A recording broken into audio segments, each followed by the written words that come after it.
You know that pile of clothes you set aside one day to alter, repair, or upcycle? Well, today I'm going to be tackling some of those items. Mine is in this box, which makes it even easier to ignore. But it's been a while since I've filmed a video or even sewed anything, so I thought I would ease into it by working on some of these projects. And I'm taking you along with me.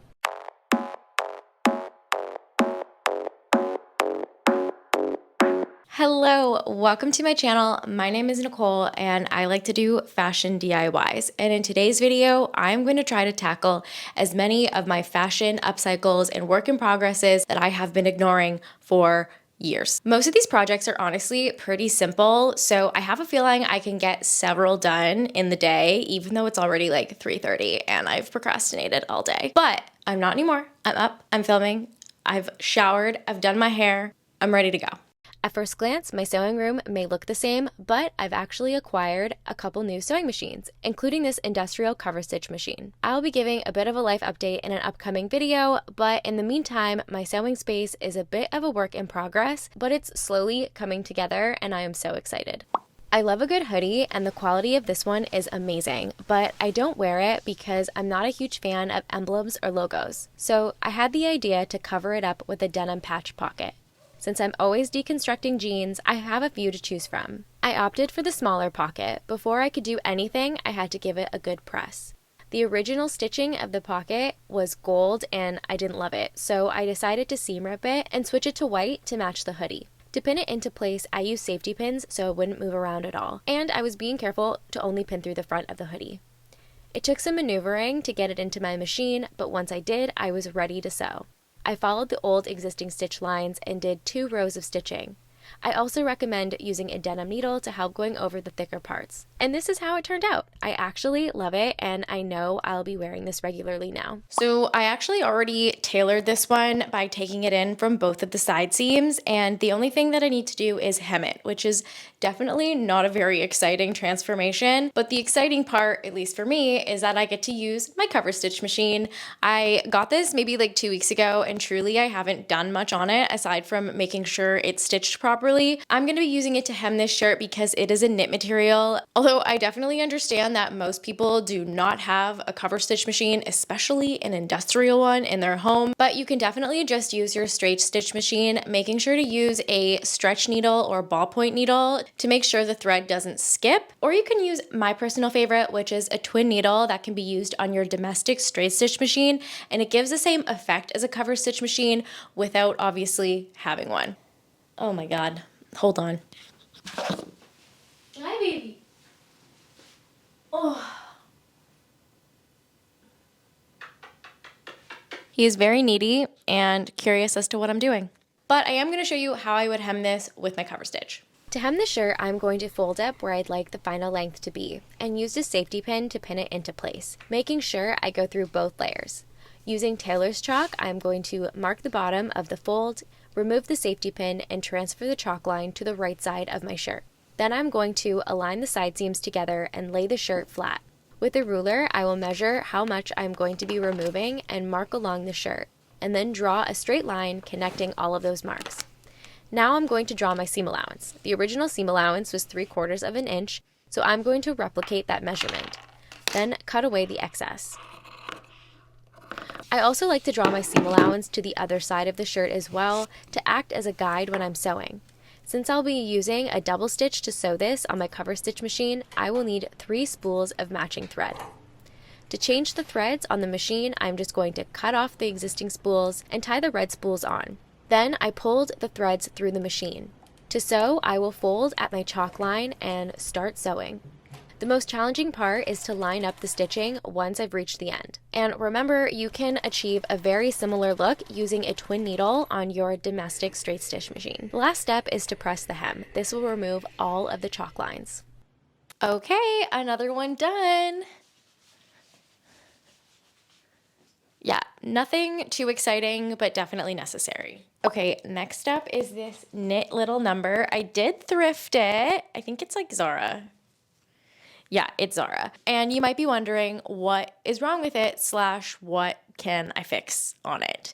And I'll tell you, it has a bunch of tiny little pulls. These are the little pulls that the shirt has. They're really easy to fix, and all you'll need is some thread in a similar color and a hand needle. Thread the needle with a single layer of thread, then thread the needle through the loop of the pole. You are going to thread it through twice and create a little knot. Make sure the knot is secured tight. Then push the needle through the base of the pole towards the back of the shirt. Keep pulling until the entire pole is now relocated to the inside. Then trim off the excess bit of thread, not the pole itself, and now it is no longer visible. I did a once over of this entire sweater and pulled all of the poles into the inside so you can no longer see them. So this is a really great trick, and you can do this on any knit you have a pull on. Okay, I absolutely love this tank top. I made this little number. Hold on, let me turn around. Isn't it so cute? I made this thing sometime last year, and I have tucked it away and quite literally forgot all about it until right now because it is so itchy. I made it out of denim scraps, and it has a backing to it where I've stitched each and every one of these little pieces down with my sewing machine, but it's so itchy, so it's time to make a lining for it. I did have a pattern for this at one point, but I have a feeling I may have thrown it out without knowing what it was for. I'm gonna take a look at my pattern stash, but if not, I'm gonna have to just kind of wing it. I did make several shorts featuring how I made this top on my channel, so I will have that linked if anybody's interested in seeing the whole process. As I thought, I do not have the pattern pieces I used to make this top, so I'm going to try and make something similar with some drafting paper. I started by tracing the top out. I don't want the lining to be visible from the outside, so I'm not going to add any seam allowances except for the side seams. The dart was a little tricky to replicate, but I tried my best. Once the pieces were cut, I had to go into my white fabric stash to find some fabric that I could use. Unfortunately, to do that, I have to completely pull out this IKEA organizer from my closet to access the white bin. So it's kind of a hassle, but it is what it is. I just went for some plain white cotton.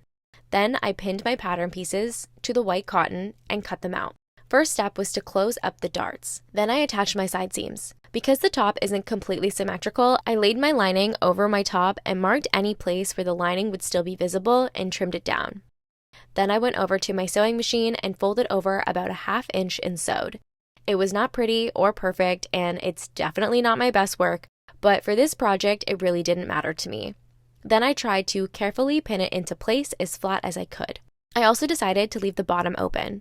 Now it was time to hand sew it down. For this, I moved myself to the couch because I knew this would take a while. Also, don't mind the office chair and stuff in the background. I'm in the middle of decluttering my apartment. Okay, it's definitely less itchy. Still a little itchy, but much more manageable, so I could actually potentially wear this top. But unfortunately, because the lining wasn't perfect, it kind of like puckers. I'm not really sure if you can see what I'm seeing in real life, but it fit better prior to, which I probably would have seen coming. So I didn't fix it completely. Maybe I just won't have the lining from here to here sewn in, and it'll just be attached at the neck and at the sides. So I might try that a different day because it has been a long day. This took me hours. I also took a break to have food and watch the Super Bowl halftime show because SZA was performing. And if you haven't been able to tell,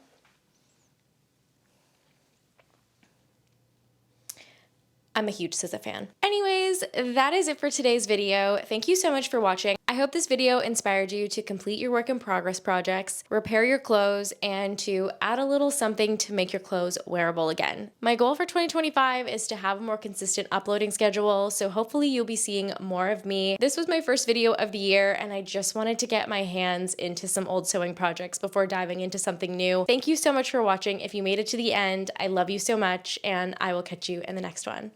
Bye.